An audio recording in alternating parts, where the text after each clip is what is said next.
मान लीजिए मेरे पास क्या है, गेहूं है।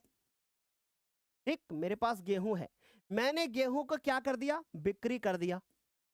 अब अगर मैं गेहूं का बिक्री करूंगा तो बिक्री करके मुझे क्या मिलेगी, मुद्रा मिलेगी। मुद्रा मिलेगी, उस मुद्रा से मैंने क्या खरीद लिया, उस मुद्रा से मैंने कपड़े खरीद लिए। ऐसा आप करते हो, उस मुद्रा से हमने कपड़े खरीद लिए। यानी सर हम समझ गए कि यह विनिमय के माध्यम के रूप में काम करती है। किसी भी एक वस्तु को जो है आप मतलब किसी एक वस्तु को बेचकर दूसरी खरीद सकते हो। सर अगली चीज, आधुनिक मुद्रा में कागजी मुद्रा और सिक्के शामिल होते हैं, जैसे 1 रुपए का सिक्का, 2 रुपए का सिक्का, 10 रुपए की नोट, 20 रुपए की नोट, 50 की नोट, 100 की नोट, है ना। सर समझ में ये बात हमको बढ़िया से आ रही है, एक बार फायर इमोजी के साथ बता दो, क्या यहां तक क्लियर हो गया? यहां तक सारे बच्चों को समझ में आया? अब हम बात करते हैं मुद्रा की क्या विशेषता होती है। इसे हमेशा सरकार के द्वारा जारी किया जा सकता है। यानी कि तुम ऐसा नहीं कर सकते, ऐसा नहीं कर सकते कि घर में मशीन लगा ली, भैया पैसे की कमी पड़ गई थी, कल छाप लाएंगे, प्रिंटर खरीद लाए मार्केट से और गूगल से निकाला नोट 10 रुपए की, छाप दिया। ऐसा नहीं कर सकते हो। ठीक, यानी सर ये हमेशा सरकार के द्वारा ही क्या की जाएगी, जारी करी जाएगी। 10 की नोट की नई गड्डी आएगी तो सरकार बनाएगी। अब कौन सी सरकार बनाएगी, कैसे बनाएगी, वो सब आगे बात करेंगे अभी हम लोग। सब अच्छे से क्लियर हो रहा है? तो आप इसको खुद से नहीं छाप सकते, बहुत बहुत आसान चैप्टर है, बहुत आसान चैप्टर है। फिर उसके बाद अगले बारे में बात करेंगे कि भारत में कौन सी बैंक, भारतीय रिजर्व बैंक, है ना, भारत सरकार की ओर से सिक्के और नोट जारी करती है। कौन सी बैंक, भारतीय रिजर्व बैंक, अंग्रेजी भाषा में इसको बोलते हैं RBI, reserve bank of India, reserve bank of India, reserve bank of India. Sir हमें ये बात बढ़िया से समझ में आ गई, क्या कि रिजर्व बैंक ऑफ इंडिया वही सिक्के बनाएगी, वही आपकी नोट बनाएगी। बढ़िया से समझ में आ रहा है? किसी बच्चे को कोई डाउट तो नहीं? फिर उसके बाद व्यक्तियों के द्वारा मुद्रा को व्यापक रूप से स्वीकार कर लिया जाता है। अब अगर सरकार ने कह दिया कि सुनिए जी, कल से जो है 1,000 रुपए की नोट बंद है और 2,000 की चलेगी, तो चलेगी तो चलेगी, हम तो नहीं कर सकते कुछ उसमें। अभी हुआ ही, आपने देखा ही है ना, देखा ना सबने कि नोटबंदी हुई थी तो क्या हुआ था। तो सर हम अच्छे से समझ पा रहे हैं। अगला है कि सर बैंकों में जमा, बैंकों में निक्षेप या जमा, यानी बैंक जमा राशियों को स्वीकार करते हैं। अभी इसके बाद बहुत इंटरेस्टिंग चीज आएगी, इसके बाद कुछ पिक्चर्स के माध्यम से आपको समझने को मिलेगा। बैंक जमा राशियों को स्वीकार करते हैं और समय के साथ इस पर ब्याज भी देते हैं। यानी जब हम पैसा बैंक में जमा करते हैं तो बैंक हमें क्या देता है, बैंक हमें ब्याज भी देता है। समझ गए गुरुदेव? यहां तक हमें समझ में आ रहा है? पैसा जमा करते, अच्छा तुम्हें नहीं समझ में आ रहा होगा कि जब हम पैसा बैंक में जमा करते हैं तो बैंक हमें ब्याज देता क्यों है? बड़ा सवाल है कि नहीं? चलो मैं इसे समझाता हूं तुम्हें एक स्क्रीन पे लिख करके।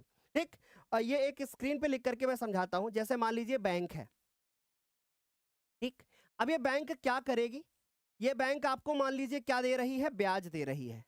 तो अब ये बैंक ब्याज क्यों देती है? अब सोचिए, बैंक में आप गए, बैंक में आपने 100 रुपया जमा किया, समझना बहुत अच्छे से समझो, जीवन में भी काम आएगा चैप्टर, तभी आप समझ पाओगे चीजों को। बैंक आप गए, बैंक में आपने 100 रुपया जमा किया, बैंक ने आपसे कहा कि मैं आपको 2.5% ब्याज दूंगी। कैसे दूंगी? तिमाही दूंगी। यानी अब इसका 2.5% निकाल लो। सर 2.5% इसका निकल कर क्या आया, 2 रुपया 50 पैसा। तो सर अब ये 3 महीने के बाद आपका पैसा हो गया कितना, 102 रुपया 50 पैसा, इतना हो गया। ठीक है सर, फिर अगले अगले के बाद फिर इसमें और इसका निकाला गया 2.5%, जो कि कुछ अभी इसका 2.5% निकालोगे जो भी आपका आएगा तो 105 से ज्यादा ही होगा। ठीक, क्योंकि 2.5% पर फिर से आपको ब्याज मिलेगा। ठीक, तो सर 2 रुपया 50 पैसे पर भी तो ब्याज मिलेगा। फिर आगे जाओगे फिर आपको ब्याज मिलेगा। अब ये ब्याज सरकार आपको क्यों देती है? क्योंकि जो आपने बैंक में 100 रुपया जमा किया था, उस 100 रुपया का वो क्या करती है, अलग अलग तरीके से यूज करती है। कैसे यूज करती है? इसी 100 रुपया को मान लीजिए अब बैंक ने क्या किया, आपने तो बैंक में जाकर के 100 रुपया जमा कर दिया। मान लीजिए कौन है, मान लीजिए कौन है, ये आप हैं। आपने बैंक में जाके 100 रुपया जमा किया। अब शिवम सर आए उसी टाइम पर बैंक, शिवम सर ने कहा कि भैया ऐसा है, क्लास 11th और 12th के लिए हमें नए स्टूडियो बनवाने हैं, मुझे 2 स्टूडियो बनाने के लिए 10 लाख रुपया चाहिए। जो कि सच्चाई है, झूठ नहीं बोल रहा हूँ बेटा, मांग रहा हूँ तुमसे मुझे 10 लाख रुपया चाहिए। 11th 12th के लिए मुझे क्लासेस शुरू करनी है, नया स्टूडियो बनाना है, नए टीचर्स आने चाहिए, मुझे स्टूडियो का पैसा चाहिए। बैंक से मैंने कुछ कागज दिखाए, लोन ले लिया।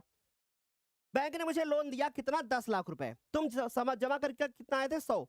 लेकिन 100 करके बहुत सारे लोग थे ना, बैंक के पास 10 लाख रुपया हो गया, बैंक ने मुझे दे दिया। बैंक ने कहा ऐसा है कि 3 महीने बाद, 1 साल बाद जब तुम इसको लौटाओगे इस पर ब्याज दोगे। और बैंक मुझसे ब्याज कितना ले रहा है, बैंक मुझसे ब्याज ले रहा है 8%, या फिर कितना परसेंट ले रहा है, 9% ले रहा है।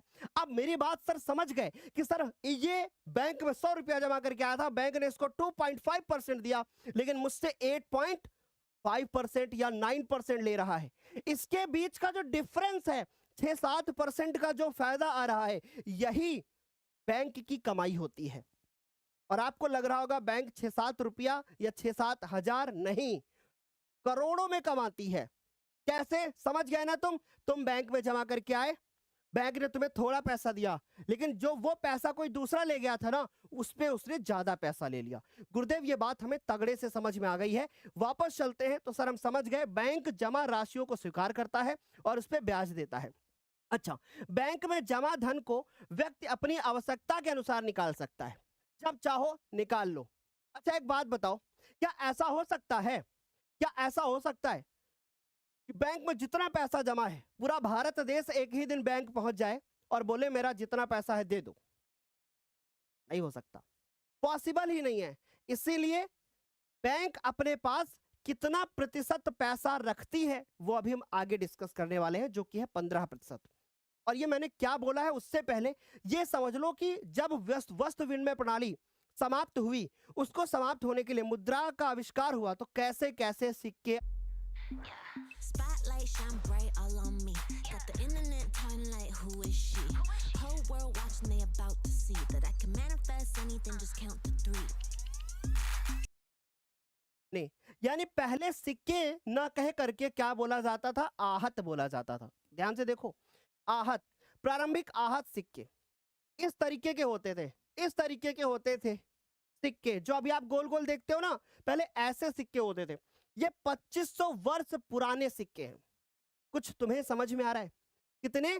2500 वर्ष पुराने सिक्के तुम्हें यहां पर दिखाई दे रहे हैं। फिर आगे देखो, ये गुप्तकालीन सिक्के हैं, ठीक। फिर उसके बाद ये तुम्हें दिख रहे हैं अकबर